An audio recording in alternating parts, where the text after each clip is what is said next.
Hi friends, మీరు బియ్యం ఎక్కువగా తింటున్నారా? అలాగైతే replace with this recipe and హెల్త్కి హెల్తీ, టేస్ట్కి టేస్టీ.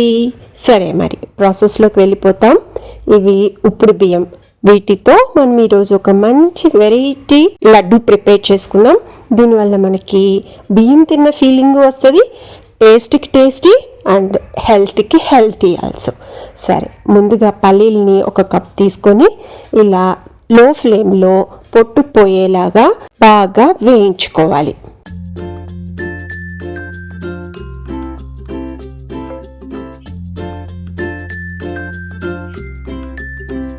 లో ఫ్లేమ్లోనే వేయించుకోవాలి. పల్లీలు బాగా వేగాలి, ఎందుకంటే పల్లీలు వేగకపోతే టేస్ట్ బాగుండదు. వేయించిన పల్లీల్ని కొద్దిగా చల్లార్చి పొట్టు తీసేసి ఇలా తయారు చేసుకోవాలి. చూసారా, ఇలాగా. ఇప్పుడు మనం మిక్సీ జార్లోకి వేసుకొని ఒకే ఒక రౌండ్ మిక్స్ చేసి ఇలా నేను చూపిస్తున్న విధంగా పొడి చేసుకోవాలి. పల్లీలు పొడి పూర్తిగా అవ్వకూడదు, పల్లీలు ఉండాలి, కొంచెం దబ్బలుగా అయి ఉండాలి. ఇప్పుడు నేను చూపిస్తున్నది ఉప్పుడు బియ్యం. ఉప్పుడు బియ్యంని 1 kg అలా తీసుకొని నెమ్మదిగా లో ఫ్లేమ్లో మనం వేయించుకొని ఇలా పొడి చేసుకోవాలి. పొడి అలా రవ్వకి ఎక్కువ కాకూడదు, అట్లా అని పిండిలాగా అయిపోకూడదు. మీడియంగా మనం పొడి చేసుకోవాలి.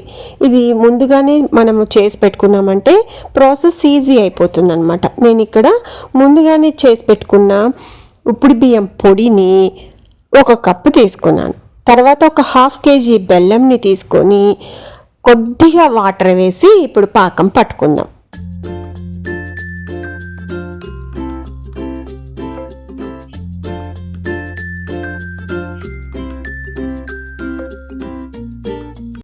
బెల్లం పాకం పల్లి పట్టి చేసుకునేలాగా పాకం పట్టుకుంటే సరిపోతుంది. కానీ నేను ఇక్కడ పాతకాలం కమర్కట్ల పాకం పడుతున్నాను అనమాట. అంటే ఇది కొంచెం చిక్లెట్ లాగా వస్తుంది, టేస్టీగా ఉంటుంది.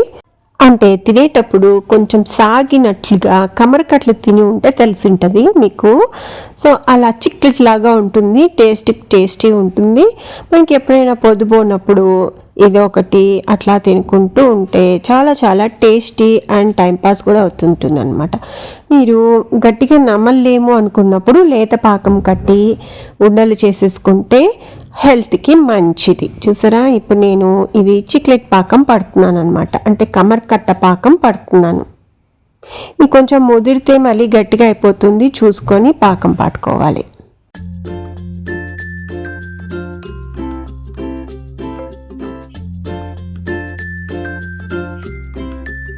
చూసారా, పాకం రెడీ అయిపోయింది కదా. ఇప్పుడు మనం ముందుగా రెడీ చేసుకున్నటువంటి పల్లీల పొడిని ఇంకా ఉప్పుడు బియ్యం పొడిని ఇందులోకి వేసుకొని బాగా కలిపేసుకొని చల్లారిన తర్వాత చేతికి వాటర్ తీసుకొని మనం ఉండలు కట్టుకోవడమే. ఎందుకంటే చాలా వేడిగా ఉంటుంది, చేయి కాలుతుంది అనమాట. గోరువెచ్చగా ఉన్నప్పుడు చూసి చేతికి తడి చేసుకుంటూ ఉండలు కట్టేసి పెట్టుకుంటే ఇది చాలా రోజులు నిల్వ ఉంటుందన్నమాట.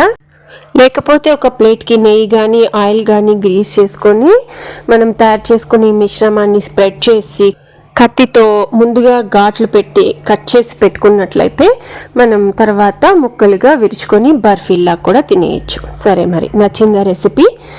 మళ్ళీ మరో మంచి వీడియోతో మళ్ళీ కలుద్దాం.